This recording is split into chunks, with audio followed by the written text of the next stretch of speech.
Hi friends, আমি অনেক দিন পর আবার ভিডিও নিয়ে চলে এসেছি। আমি আজকে তোমাদের সাথে শেয়ার করব আমার এই ঘন কালো চুলের রহস্য। তোমরা যারা আমার ভিডিও দেখো তারা অনেকেই জানো যে আমার ছোট একটা বেবি আছে। আমার সি সেকশন হওয়ার পর চুল পুরো উঠে যাচ্ছিল, নিউ চুল কোনোভাবেই হচ্ছিল না। তখন আমি ইউটিউবে একটা ভিডিও দেখি, আর আমার অনেকের কাছে শোনা যে এই চুলে এইসব জিনিস লাগালে নাকি চুলের হেয়ার গ্রোথ ভালো হয়, হেয়ার ফল কম হয়। তাই আমি এই তেলটা বানিয়ে নিয়েছি বাড়িতে।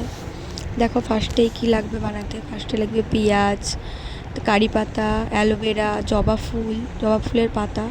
জবা ফুলটা অবশ্যই লাল হতে হবে। তারপরে লাগবে মোস্ট ইম্পর্টেন্ট সেটি হলো নারকেল তেল। তোমরা সর্ষের তেলও ইউজ করতে পারো, কিন্তু আমি নারকেল তেল ইউজ করেছি এখানে। তারপর এখানে দিয়ে দিলাম 2 চামচের মতো মেথি। মেথি হলো আমাদের চুলের জন্য খুব উপকারী। এদিকে তারপর দিয়ে দিলাম কালো জিরা আমাদের চুলটাকে কালো করে। তারপর দিয়ে দিলাম পেঁয়াজ। আস্তে আস্তে সব ইনগ্রিডিয়েন্টসগুলো আমি দিয়ে দেবো। তারপর দিয়ে দিলাম জবা ফুলের পাতা। এরপরে দিয়ে দেবো জবা ফুলও আমাদের চুলের জন্য খুব উপকারী।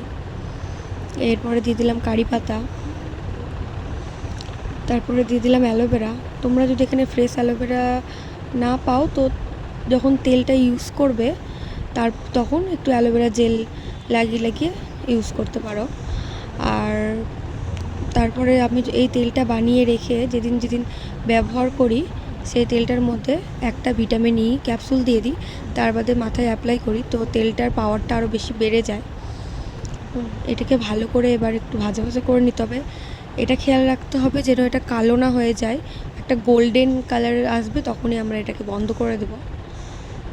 কিন্তু এখন এটা ভাজা হচ্ছে।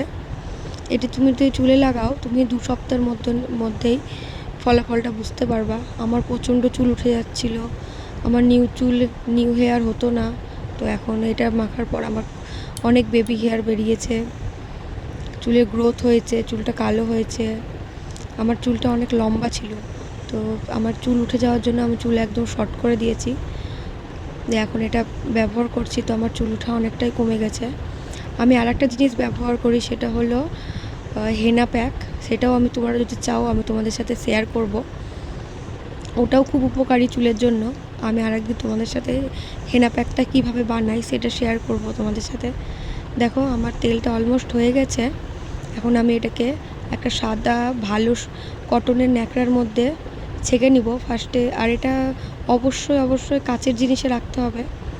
আমি এই যে গ্লাসের মধ্যে বের করে নিয়েছি। এরপরে আমি ভালো কন্টেনারে একটা রেখে দিয়েছি। আর এটা খেয়াল করবা যেন হাওয়া না ঢুকে। আর মাঝে মাঝে রোদেও দিতে পারো। ওকে, বাই।